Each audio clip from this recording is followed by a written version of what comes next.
Welcome to 9 to noon on a chilly Monday. Nordo produces, and I'm Paul Allen. With the Minnesota Vikings, tomorrow we're off to TCO Radio for our final Kevin O'Connell chat until probably the Combine. And 9 to noon is a bit saddened about that. We enjoy our Kevin O'Connell chats each and every Tuesday. Friday is our final feast for the 2025. Egan gets the money for the finale, 9 to noon. Also is moderately saddened by that because the producer never has been part of a postseason feast. 9 to noon, in fact, is actually bugged by and negative on that. Postseason feast. Good morning, Nordo. Good morning.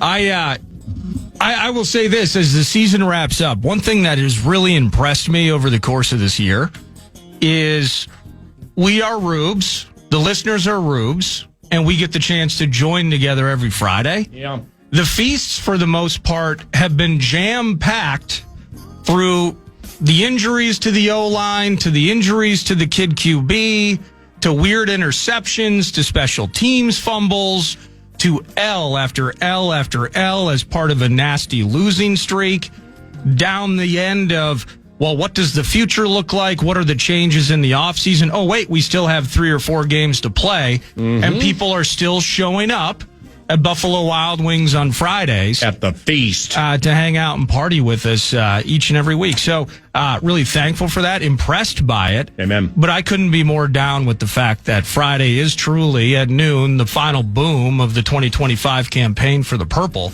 And not getting to feel a postseason feast. The hope and the optimism of playing January football in the winter go-home tourney. And we're on the outside looking in. It sucks. Where did we go wrong? Seriously. Not bringing this defense and not bringing this kicker to the postseason, that ain't great. It's criminal. More on that soon. Talkbacks included. Free iHeart audio app. And where did we go wrong? Possibly could reemerge next week. That Christmas Day game for the Minnesota Vikings was so special for so many people. For those of you who were at US Bank Stadium, you know what I'm talking about. There was so much joy in the crowd. It's analogous to what Nordo just said about the feast. No matter quarterback in, quarterback out, play, don't play, play, don't play, play, don't play, injuries. No playoffs on the horizon. The feeling of no playoffs on the horizon with 3 major holidays in front of you. I always love that one. Yet so much joy in that Christmas Day and early evening crowd. The Minnesota Vikings defense is perhaps one of the most underrated NFL-wide stories. I mean, it's best in the league at not allowing 20-yard or more hits. Took it 6 times from the stingiest team in the NFL, the Kitties. Put these guys on bad games. Goff, Gibbs, Jameson, Montgomery, Dak, CD, Darnold, Smith and Jigba, McLaurin, Debo, Love, Caleb, and Jackson Dart completed 1 first-half pass. I always love that one. Where did we go wrong? The quarterback common thread with like 24 offensive line combos, major factor in the where did we go wrong? Via the talkbacks, free iHeart audio app. Start those bad boys a couple of segments from now. Christmas Day and night, that was an all-timer for me. Harrison Smith watching a stifling defense, rep after rep after rep. My kids got to see some of the game from the booth. Reichard setting a record. Jefferson getting a big one behind him, despite minimal receiving yards again. All-time great day memory, given it was Christmas. My cross-country kids were together, and at a Vikings game, just like when the boy was 7, Coley was 5, and the vibe was all about being perfect. The Snoop halftime show was excellent, and that they should use that. They should use the same crew for the Super Bowl. That was fantastic. Winning 8 was important, too, for the Vikings. We've mentioned this before. Can't win as many or fewer as the Dobbs year. I always love that one. That was 7 in 2023, so there's that. And yours truly, quite honestly, shouldn't have approached Brosmer for a walking drive-by. Didn't know what to ask. Yeah. Because of the defense-dominated game. He just wanted to talk about my watch. And it's really difficult after the joy of a victory like that for many of them. Hitting the backup quarterback with like, cool, you didn't turn it over, held it when getting hit, and did a great job with the handoffs. Isn't it cool Ty Chandler got some run? End quote. That just, yeah. So you were rocking the Vikes Breitling, weren't you? Yeah, and I had the microphone in the left hand. So, look at that thing. But I mean, I asked a question. He's like, "Nice watch." I'm like, "All right."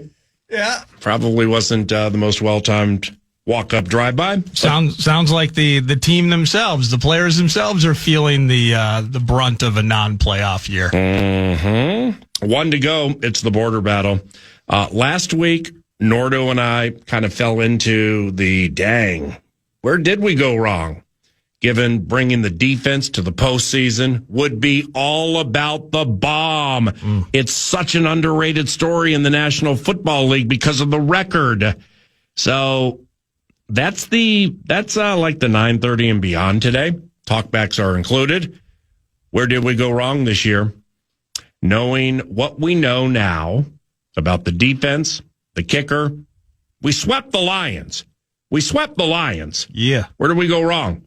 That's the talkback question. You know what to do. Where did we go wrong? So I rolled with some Christmas Day drive-bys, and there was lots of Harry the Hitman talk, including some one-on-one time with the game changer. But, yes, sir. We started with Byron Murphy Jr., and I was like, 2 picks in 2 games? My man, now you're just showing off. Definitely. Obviously, me and you, we talked about this, coming up short throughout the whole season, not having any. Once I got my first one, I'm like, I got to keep stacking them.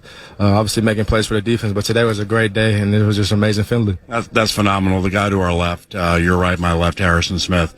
I mean, I'm going to wait for the media to leave, and I'm going to walk up to him with the drive-by and say, bro, you just can't stop.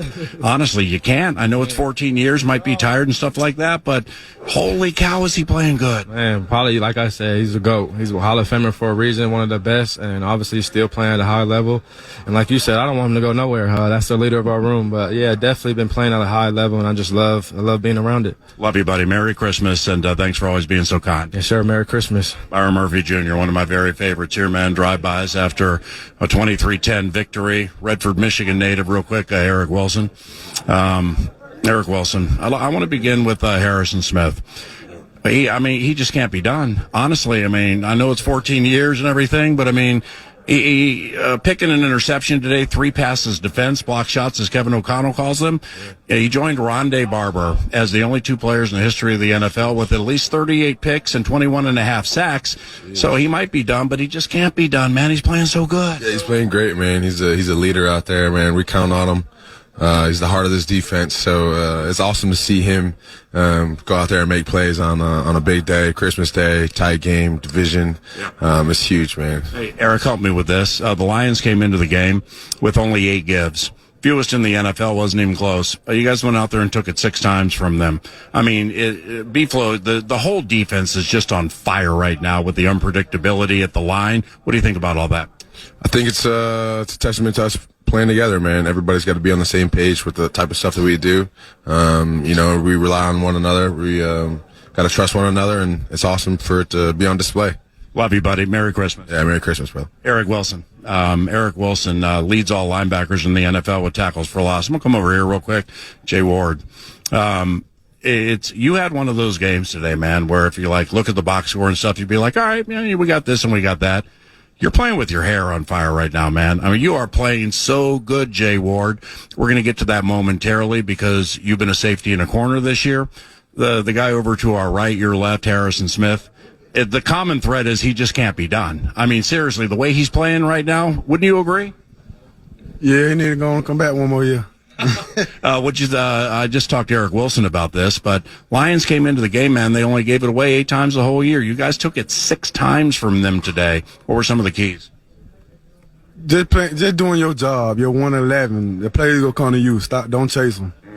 Oh, by the way, something we've talked about for about a month and a half, you never having a sack in your life. You actually had one in a preseason game. I think it might have been against Houston or Arizona a few years ago. Remember that? My rookie year against AZ, but that don't count, though. So. All right, well, you got one more game to get one, so go out there. Theo Jackson got the first sack of his career today. You got to be next, right? It felt like I had got it when I seen Theo get it, but I'm going to join the club soon. You're playing so good right now, man. God bless you and congratulations. Merry Christmas. Thank you. Merry Christmas. It's Jay Ward, safety/corner for the Minnesota Vikings. Some drive-bys after a rather convincing victory over the Detroit Lions. Here's Andrew Van Ginkel. That fumble recovery, when they tried to quick snap and get all sneaky and everything early, kind of turned the whole thing around. Aaron Jones got into the end zone, took the lead, but, kind of the common thread with this, Andrew, has been Lions came into the game with 8 giveaways the entire season through 15 games. 8. By far number 1 in the NFL. You guys took it 6 times from them today. How about that? Yeah, it's, something that we struggled with at times this season, and we knew when they came, they were going to come in bunches. So we're a resilient bunch. We keep fighting. We keep pushing. Obviously the season hasn't gone the way we wanted it to, but, we keep getting after it, and we play every game hard. We play physical, and we play to the best of our ability. And when you do that, good things happen. What's the season been like for you? I mean, you missed some time, and maybe coming back from that took a little while to get going, but it seems like you're completely full throttle right now. Yeah. Obviously, it was tough being out those games. You sit there and you watch, and, it's hard, because you want to be out there helping the team win. You want to be, doing everything you can to, help the guys in this locker room. That's what it's all about. And when you can't be out there, it can cause some, stress on you. But, I'm happy with, yeah, you're right. It kind of took my footing to get going again, but I feel like myself again. I feel confident, comfortable, and just trying to make plays. All right. Lastly, the guy to your right, my left, Harrison Smith, 14th year from Notre Dame. Today was his 202nd start, third most in the history of Vikings football. I think it was his 206th game overall. After the game, he told Ben Lieber, in all of the games he's played here, all 206. Today was one of the, if not the best defensive performances he's ever been a part of. I mean, I'm going to go over and chat with Harrison momentarily. I mean, he just can't be done, can he? I mean, maybe he's tired and everything. Old people get tired. Just ask me. I'm going to be 60 in 2 weeks. But still, he's playing so good. He's so smart. He's knowledgeable of the game. He might not have the step that he used to have, but he plays with instincts. He plays smart. He knows exactly where to be, which allows him to play fast. And, he's the leader of our team. He deserves to be in the Hall of Fame. He's had a great career, and who knows what he does at the end of this year. But, I'm proud to be able to be his teammate, to be able to play with him and see what he's all about. 'Cause, I can use that for my career going forward. Hey, and just take us inside the weeds just quickly as much as you can without oversharing, obviously. But I mean, the role this defense is on right now with the deception and the play calls, and Goff's super smart and Dak Prescott's super smart, and man, you guys have just fooled the heck out of them. Yeah, it starts with Flo. What he comes with the game plan every week, and Harrison Smith, he does a good job of putting us in the right place. He has the leeway to make these changes at the line, to try to be one step ahead of them. When they check, we try to check. It's a cat and mouse game that we're playing with them, and we try to have the upper hand to put pressure on them. Enjoy the downtime a little bit you get here before the last game against Green Bay. Love you, buddy. Merry Christmas to you and your family. And you're one of my favorites. You haven't been here that long. You're one of my favorites in the 24 years I've done it. So I appreciate your friendship, and I appreciate the way you play. God bless you. Yep, it means a lot to me. Merry Christmas to you as well. Andrew Van Ginkel. After the Vikings beat the Detroit Lions, improved to 8-8, Harrison Smith still being interviewed by members of the media. We'll go ahead and put the drive-by mic right by Harrison, see what he's saying right now before we get him. And that kind of I don't know if that just kind of excites your nervous system or what it is, but it's a lot of fun. Harry, seeing you tear up earlier, is this as emotional as you've ever been after a game? I don't know. I'm pretty, honestly, I've been emotional since I was, since I was a kid playing football. I used to, remember my dad told me I needed to, find a way to get it under control. So I know that's not my reputation because I'm pretty quiet. But the game of football is, it's emotional. So it just happens sometimes.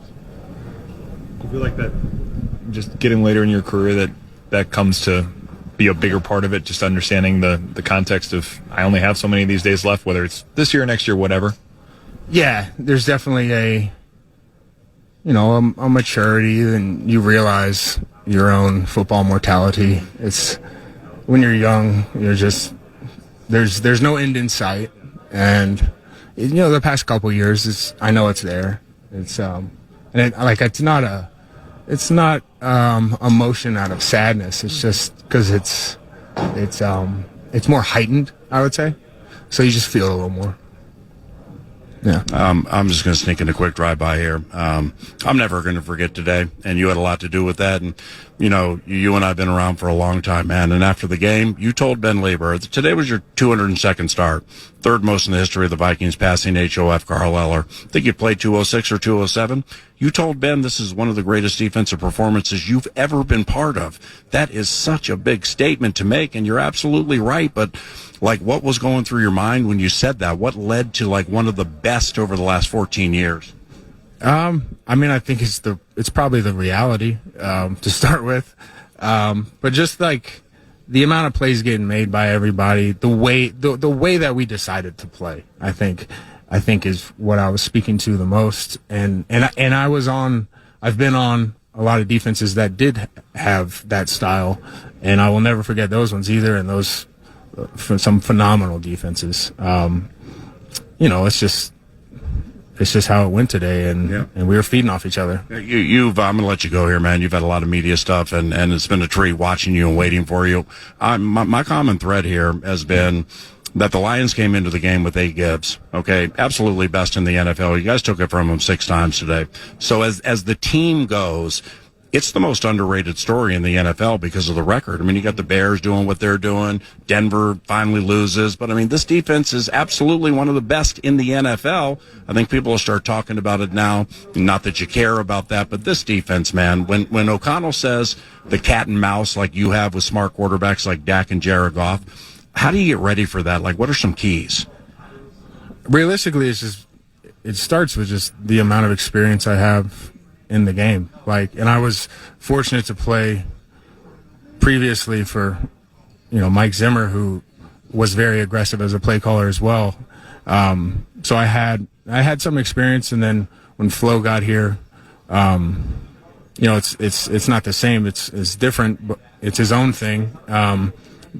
But he's kind of expanded some things we can do, and given a little bit of, I think I've said this before, a little bit of autonomy to the players, because he builds the system and has trust that we can execute all the things within it.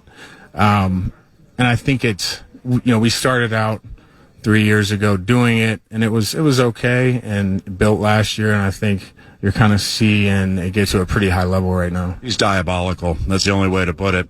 I know you're not going to commit. You can't be done. Are you kidding me? Honestly, I've called all your games, man. And all the way back to 2015 at the College Stadium when you picked off Eli Manning for your 4th interception touchdown. We go all the way back, man. You're not conclusively done, right? 14 into it. I'm not thinking about it right now. And I've said that the last 3 or 4 years. So you're probably sick of that answer, but, that's great. It's I'm having fun right now, and I don't want to take anything away from it. Love you very much, buddy. You're fantastic at what you do. Merry Christmas, and congratulations on the win. Merry Christmas, PA. Harrison Smith, he's the bomb. Holy cow! What a memorable day, guided by Harrison Smith. As we do some post game drive-bys. Walk over here, Jalen Redmond, all over the field again. The Lions came into the game, man, with 8 giveaways the whole year. All right, now I understand it's the giving season, but I don't think they thought to come in here and give it away 6 times. You took it from them 6 times, and they only had 8 into the game. What do you think some of the keys were? Yeah, man, that's I have to get out to the defense and the back end, getting that pressure up on them real quick, and just trying to get the ball out quick. And the guys in the back end did what they were supposed to do. How do you define like what you do as a defensive tackle, defensive lineman? I mean, you got really good wiggle. You're defined as a defensive tackle, but like with Grenard or Van Ginkel were down at one point, you were standing up on the edge and stuff like that for a little bit. But like, what are some keys to playing as well as you've played this year, Jalen? Man, just to practice, just doing it. Honestly, there's really no real formula to it. Well, let me rephrase it. I mean, you're a year and change removed from being an Arlington or Dallas Renegade. Okay. And I know we had a blood clot issue earlier in your life, and clearly you've worked your way through that. So like what do you think people missed, when you came out of Oklahoma, because clearly with all these tackles for loss and these sacks and everything, you belonged as a starter in the NFL. Yeah, man. I say this all the time. I wouldn't change everything that happened in my past for anything. Yeah, it happened when it was supposed to happen. I probably wouldn't, I probably couldn't handle what I'm doing right now at that age coming out. So I say that all the time, man. It happened when it was supposed to. It was a hard road, but we got through it. Congratulations. Have a very Merry Christmas. Okay, yes, sir. Merry Christmas to you too. Thank you. God bless you, man. Jalen Redmond, part of the Vikings defensive line. That had a really, really good time today against a makeshift Lions offensive line. But you know what? The Minnesota Vikings had a makeshift moving company, too. They came into it with Justin School making his 8th start at left tackle, Michael Juergens making his 2nd start at center, replacing Ryan Kelly, and Brian O'Neill tried to give it a go, but was a late scratch. So, therefore, Blake Brandel had to step in and start at right tackle, and they all played part of it. As Max Brosmer walks to his press conference, we're going to drive by, walk with him. Thank you. Congratulations on the victory. Thank you so much, PA. You like that watch? Yeah, that's pretty sweet, dude. What kind of watch is that? That's a Breitling from Continental Diamond. And since we just gave him that nice little pop, maybe we can save some money on it. You got a press conference to do. I want to congratulate you on the victory. You got that victory like you did last week, filling in for McCarthy. And you got one to go against the Green Bay Packers. Man, it just Harrison Smith and just the defense today and everything. The running game, Addison on the jet. What a fun Christmas, right? Oh, my Lord. Best Christmas I think that I've had before. You're awesome. When good things happen to you, I'm super happy. God bless you. Merry Christmas. Congratulations. Thanks, PA. Max Brosmer. Thank you, Spearfish Sammy, for the old drive-by out of nowhere. And the Minnesota Vikings have beaten the Detroit Lions to improve to 8-8. Ooh, I sense one more drive-by before we leave. Let's traipse to the other side of the locker room. Can't leave Christmas without a brief Aaron Jones conversation. I mean, you're tough, man. You're tough. Merry Christmas. God bless you. You're a veteran. You played against Harrison Smith. I just got done chatting with him, man. I'm like, you can't be done. Are you kidding me? I've called all of his games. He's playing as well right now as he's ever played. Yeah, and after the game, he came in here and he was like, I don't know if I've ever had as much fun. He was like addressing the team, and then I shouted out, "Oh, so that means you got to come back next year if you're having this much fun." Great. So just an honor to be able to play with him now after playing against him, and I've got to have conversations with him and tell him how he's made me a better player and kind of gave me that confidence that I've arrived playing against him as well. So that he's done a lot for my confidence, and then just being able to pick his brain as a veteran. Hey, what does the safety see on this? Are they looking at the back sides? If you have a back end man, what are you thinking? And I know all DBs play different because they rely on their technique or their skill, what makes them. But you can get a good gauge of what guys are thinking, and he's a true leader. And you see I don't know if he was in here after the game, but you see the true reception that he got. And I hope he comes back next year. I'm gonna stay in his ear. His locker's right next to mine at TCO, so I'm gonna stay in his ear, and CJ Ham. So how about that? All right, and when I say, there's so many things I appreciate you about Aaron. When you played for Green Bay, man, I just heard a bunch of things from Packer media and stuff about how much they loved you there and the fans loved you. And now we're living it and seeing it here. You got your first touchdown in a month and a half. That was great to start festivities. But when you left that Giants game early, man, watching you on the sideline work your way to get back in the game for yourself, sure, but for your team too, because Jordan got hurt too, and you knew they needed you. But you also know this is a non-playoff year. yet you still bust your butt to get out there and be with your teammates. Not everybody's like that, man. I've seen a lot like you. Not everybody's like that. Why is it so important for you to play through these injuries to help your brothers? Shows football character, one. We're building and we're forging for next year, and I want them to see, especially the young guys. Yep. Hey, if it's not broke, if I'm not out for the season, I can get out there. I can tape it up and I can find a way. And like you said, I know my teammates are dependent on me and relying on me, and I feel like truly I can't let them down. So that's just on my heart. And then also, if I'm sitting on the sideline and wondering if I can play and don't, it's going to bother me more. And just even when I am, like against Detroit, the first time we played them, and I got hurt and couldn't come back in the game, and it hurt me more to be on the sideline watching than to be out there with those guys. Lastly, I want to give some love to one of your running back room brothers. I'm a huge Ty Chandler guy, man. He's one of the sweetest people, and he's fast, and he's good, and it's bugged the bleep out of him all year that he had to battle that injury, got himself back, wasn't active, went active today with Mason down, ended up being your backup. Ty gave you a little pop. That's so great for Ty Chandler. He gave us a huge pick-me-up when he came in the game. I told him, today's Thursday, so I probably told him Tuesday, walking out of the facility, hey, I'm proud of you. I know at the beginning of the year, or even before that, during OTAs, when you're back at home in the off-season on your own and you're training, you're putting in that work, you never envisioned your season going like this, and you didn't complain about it one time. You kept your head down. You showed up to work every day.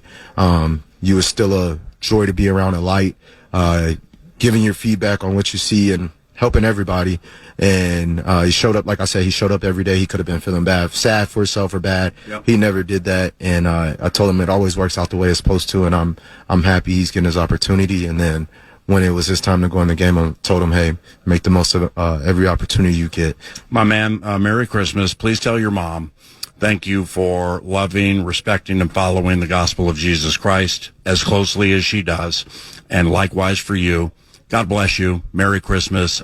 You are the consummate teammate, one of the toughest guys I've ever seen. Thank you very much. Thank you. And like you said, all glory to God. Without him, none of this is possible. And today's is especially his day. Faith and Goal. Aaron Jones and everybody else for the drive-bys. Thank you very much. And what's on deck, 9 to noon, is courtesy of TimberTech and TimberTech.com. That includes Where Did We Go Wrong talkbacks with a montage around the corner. Weekend wraps coming up a little later.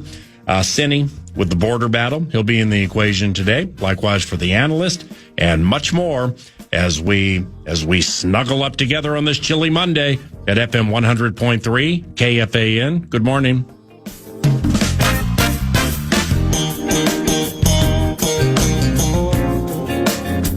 You know, with the Devin Duvernay kick return that led to the Bears' walk-off win, Vikings were about a 92.5% winner in that game against the Bears at US Bank Stadium. Oof. Feels like 5 years ago. Was probably like 5 weeks ago.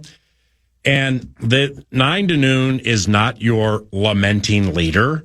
I mean, our lots in life are what our lots in life are. And there's no sense in going back to a situation like that and being like, I mean, if they just had thwarted the Bears on that kick return and stopped them, things could be so different right now from a postseason standpoint. And getting Nordo to his first Friday football feast postseason style. Dang it, man, that kick return Duvernay. I mean, it's tough to do things on a week by week and the butterfly effect of various things happening over the course of a season. But if we beat the Bears, that it's a win and in. Yeah. It's a win and in feast in Egan. And you are playing your chief rivals, the Packers, and Malik Willis on Sunday at US Bank Stadium. Maybe Clayton Tune for that 7th spot in the postseason. That is where the Vikings currently are at, how close things feel at 8-8. Now, where did things go wrong? Where did we go wrong? I think that was the bottom, the Duvernay kick return. That right there leading to losing that game, that was it. You think that was it? That was it. That was the whole thing right there. What about Seattle? I mean, the bottom. Maybe there are different bottoms, different levels of bottoms. Winning at Seattle, even with the way the Vikings defense finished the season, is dramatically more difficult than stopping somebody on a kick return and keeping them out of field goal range to win a game against a division foe. Yeah. Sweeping a team that now has 11 wins and is going to win the division. Oh, man. Well, I just, the bottom for me with that particular game is I felt like my soul, my Vikings loving soul, was being taken from me in that moment as I watched Ernest Jones. Yeah. Did you say he's the fourth? Well, he's the fourth rendition of the Ernest Jones family tree, and he gets to the house. That one for me was maybe the mental bottom. But you're right. I mean, if we stop Duvernay, here's what we would have: teams 9-7, win, and in. That ain't it. We got this. We got this crowd thing in there somewhere with the Friday Football Feast. I think it was 2012. It was before Vikings and Packers. And it was a win and in, and the crowd was just win and in, win and in, win and in. I think we had that 2018 against the Bears, too. Oh, yeah. And what the hell was it? Was it Jordan? No, what the hell was that running back's name that just got loose on us? Let me see here. Talkback machine. Jordan Howard. Mm-hmm. Yeah, that was fun. Talkback machine, very common thread here. What did go wrong? What went wrong? Where did we go wrong? Let's listen. Hey, PA, Jonesy from Pine City. Love the show. Where I think we went wrong this season is not having a better backup quarterback. Hopefully, the Vikings can get that addressed going into next season. Appreciate you. Appreciate you. I didn't mind Wentz. I mean, if you could have kept Carson in one piece, yeah. Next one. I agree with you. I didn't mind Wentz as a backup. Here is where I think this talkbacker kind of hits it in terms of where the starting QB was. Hey, Paul Nordo. In my opinion, what went wrong this season, the main thing that went wrong, that is, and don't get me wrong, I'm a huge McCarthy supporter, but the coaching staff overestimating how ready he was to start and stay healthy is what ultimately did this team in this year. That plus not having a solid backup behind him. This defense, the kicker, Jefferson and Addison, for all they were available, swept the Lions, split with the Bears. About a 92.5% to sweep the Bears. Yeah. Some of Kwesi's keys to this historically good defense: Eric Wilson, Isaiah Rodgers, Blake Cashman, Andrew Van Ginkel, Jalen Redmond. They didn't let Byron Murphy Jr. leave and gave him a new deal. Drafted Will Reichard. I mean, the Kwesi train did his part with this defense here. Grenard when healthy. Yeah, Grenard when healthy. Certainly a game changer. Tough battle-tested year for Mr. Grenard. Where did we go wrong? Talk back. Hey guys, it's Marshall in Minnetonka. Here's where we went wrong. We tried to thread the needle of developing a young quarterback and winning at the same time. Very hard to do, especially when that quarterback did not even get to practice last year and didn't throw a lot of passes at Michigan. Aaron Rodgers was holding out to come here. McCarthy could have learned behind top 5 quarterback all time, and we would have been rolling into the playoffs. Well, there's that one with old A-Rod, who I don't like Pittsburgh to make the playoffs. I like Baltimore in Sunday Night Football. And DK Metcalf suspended for this final game, right? He'll be out for that final game, and I wonder what Lamar's health status was. Right. I think that was a back or something a couple weeks ago. Right. At the end of the game against the Cleveland Browns, Aaron Rodgers, I'm telling you, I just in a roundabout way, know the guy well enough to say this, and I'm probably wrong. He was making a point when he threw 3 consecutive fades to Marquez Valdez-Scantling to tie the game. and Thielen was open twice. All right. Thielen beat his guy on like first or second down, slot right, got himself open at the goal line. That's going to tie the game.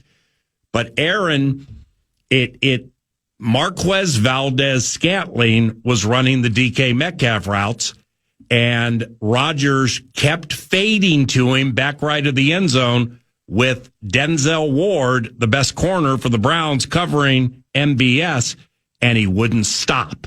So in other words, it was, DK, look what you've done to us. DK, look what you've done to us. Or Arthur Smith / Mike Tomlin. Why are we putting this guy in the DK Metcalf spot? Yeah. He did it 3 consecutive times against the best second best defensive player, maybe second or third the Browns have. You don't think that he would have the autonomy at the line to make that change himself? Versus having MVS there? I don't think Arthur Smith's called a play since week 2. No, I certainly don't believe. Aaron gave him all of week 1. Aaron's feel good about himself, and he's like, nah, we're going to do it like this. Aaron's not above making a point in a super important game. Mm-hmm. Right. Yeah, exactly. To finger wag. I just couldn't believe that he kept doing the same thing. Yeah. And Marquez Valdez-Scantling had no chance. He wasn't close to any of them, and he ran the wrong route on one of them. This is partially tongue-in-cheek, but also partially serious. Learning behind a top 5 all time, that would be an unbelievable experience. Yes. Except it would only be for the first 2 weeks based on what I watched from the offensive line those first 2 weeks. Yeah. I don't know how Rodgers walks away unscathed. Mm-hmm. And it's potentially, instead of Wentz, who was making his debut against those Bengals week 3, it would have been McCarthy making his debut week 3 against those Bengals. Can't dwell. Decision that was made. That is correct. And Kevin O'Connell tomorrow at 11 o'clock for the final X's and O's of the 2025. Myriad topics for the head coach tomorrow. Looking forward to it. One more talk back, then we pause. Let me see here. Okay. Hey guys, Gail from Maple Grove. Quick question. Do you think if Carson Wentz stayed healthy, our record would have been different? You can't have Max Brosmer as a QB2. Maybe that was something they really needed to look at over the season and bring in a more of a veteran quarterback. But do you think Carson Wentz staying healthy would have changed our record and we'd be in the playoff? Just curious. Thanks, guys. Have a great day. Happy New Year. Happy New Year. Brosmer caught a stray. Yeah. I think the answer is almost clearly yes. Yeah, but I mean, that means he would have won in Seattle. Yeah, fair. So, and he did win against Detroit, and he did fill in and win against the Giants. Do we believe if he was fully healthy, he's not basically being carted off and wondering if the coroner is going to show up in the tunnel with the shoulder bit at the Chargers game? Always. O'Connell was always going to go to McCarthy when he was fully healthy, no matter what, right? Yeah. So I think it's a push. I think it's probably a push. Vikes Bites around the corner. You're listening to 9 to noon. What up, 9 to noon? It is Vikes Bites. Vikes Bites. Brought to you by Thousand Hills Lifetime Grazed Grass-Fed Beef. Hey. You can shop online. Box of meat shows up at your doorstep. Coburn's and Kowalski's locations, local co-ops are proud sponsors of Gophers Athletics. Matt and everybody, Clearwater, Minnesota-based company. They're supporting me in the IHOP segment. Jawan Johnson, I mean, my goodness. Are we doing one last one on Friday? Yeah, quarterbacks. So we are doing a week 18. Okay. Yeah, any of us hit? Quarterbacks. Ferguson hit. Ferguson did hit. And I forget who did Alec have?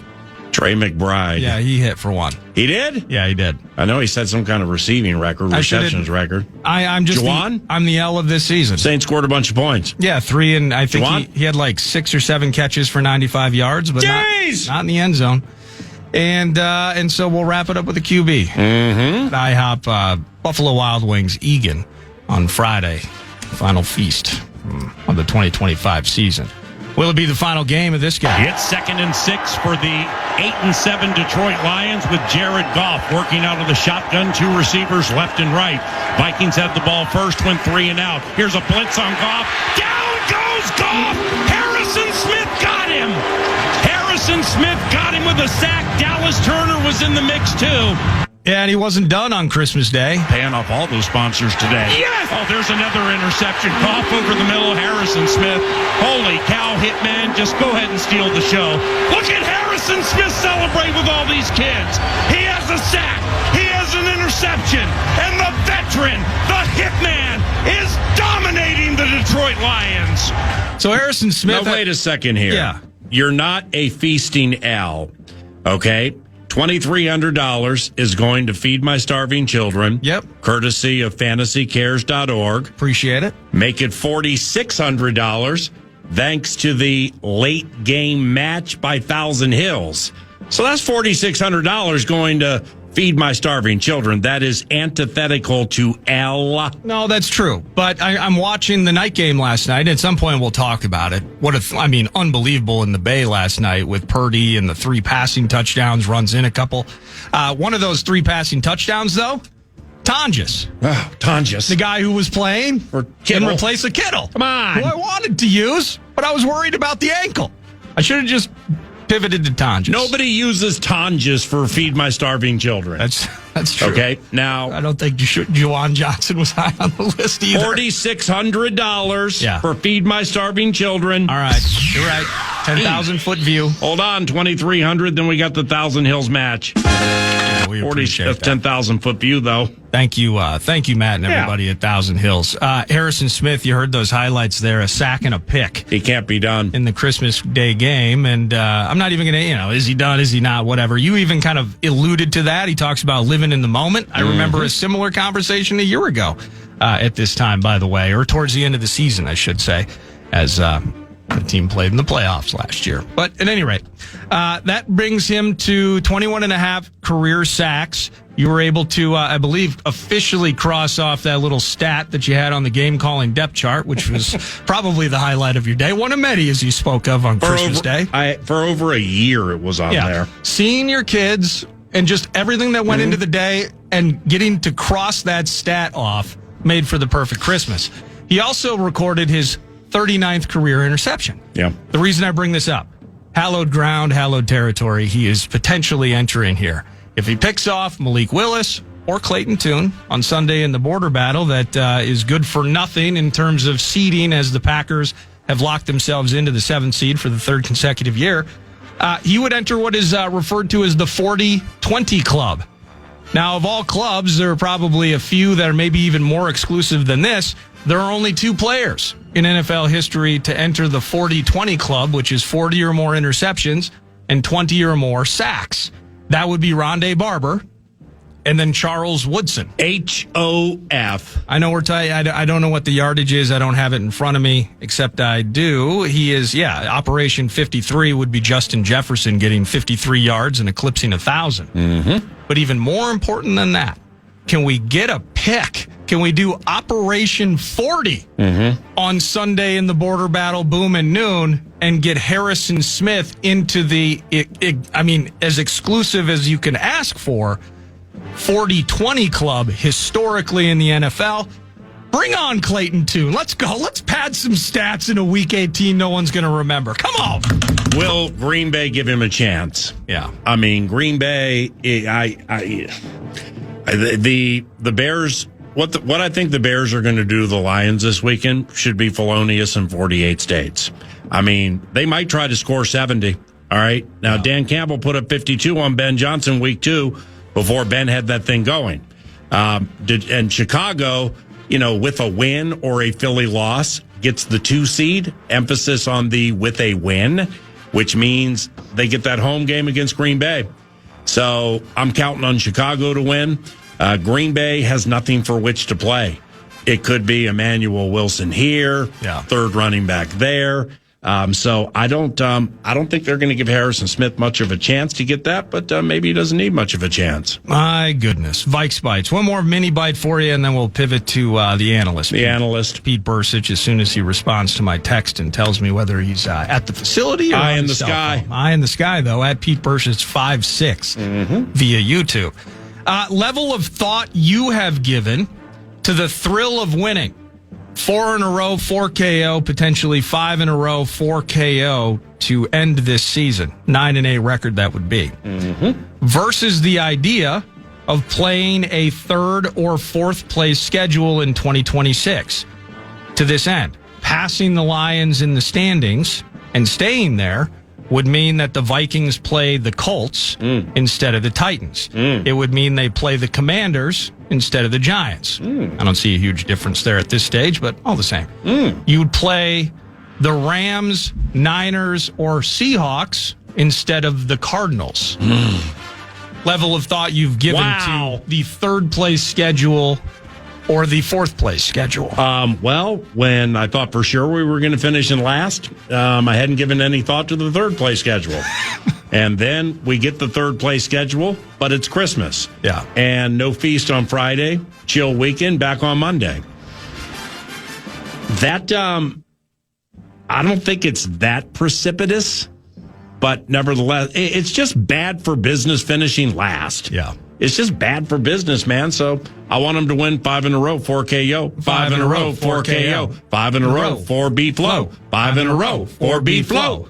Can we do 5 years, though, 4B flow? Nay, it's not time. I'm out of bits. You know, J.J. McCarthy, we're on that watch. We'll find out maybe more tomorrow in your conversation with Kevin O'Connell. Hopefully. You know, what the prospect is of having the kid QB jump in for the finale. Fingergate 2025. And whether it's with Bursich and maybe final hour, I do want to dig into just as steamy as it's gotten. We're loving this defense. We're loving Hitman, Operation 40 maybe in play in the border battle, all that. Brian Flores, now a name not just locally, but nationally being bandied about as a hot commodity into the offseason because we just can't wait until the Super Bowl. We have to start talking about this now. Yep. And Flores is certainly a talker that bears mentioning later 9 to noon. Dig it. 10:02, analyst Pete Bursich around the corner. FM 100.3, KFAN.